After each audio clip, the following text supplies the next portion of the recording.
本人嘅議程前發言嘅題目係體現全運會與志願精神、參與國家大事嘅深層意義。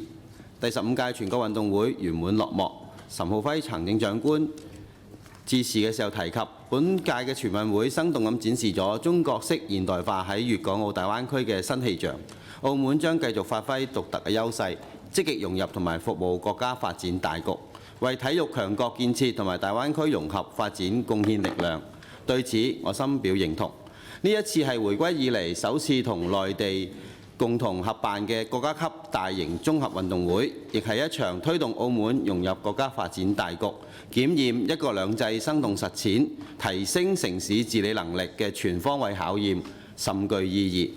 縱觀而言，其中嘅意義超越咗體育本身。本人認為有3個層面。第一，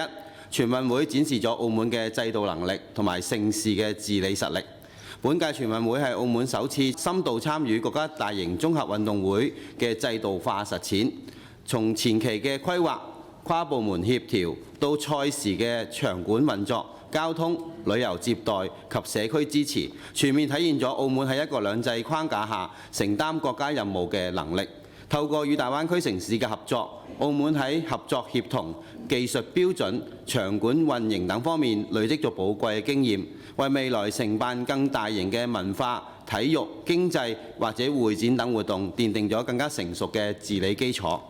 第二，全運會擴大咗本澳嘅國際能見度，帶動咗產業融合同埋長效發展。全運會期間，澳門獲得內地同埋國際媒體嘅高度關注，讓外界看到澳門嘅城市具備咗舉辦大型活動嘅綜合能力、文化包容力同埋運作效率，明顯提升咗城市品牌同埋國際能見度。賽事亦推動咗文體旅嘅深度融合，並喺跨區域嘅旅遊設計方面極盡心思。文化交流等活動上面帶嚟咗動能，展示咗體育、旅遊、文化、會展多元融合嘅發展潛力。透過盛事帶動澳門喺提升旅遊吸引力嘅同時，亦為未來拓展咗國際嘅合作。大型活動落戶奠定咗良好嘅基礎，形成咗可持續嘅盛事效應。最後體現咗澳門社會嘅文明素養。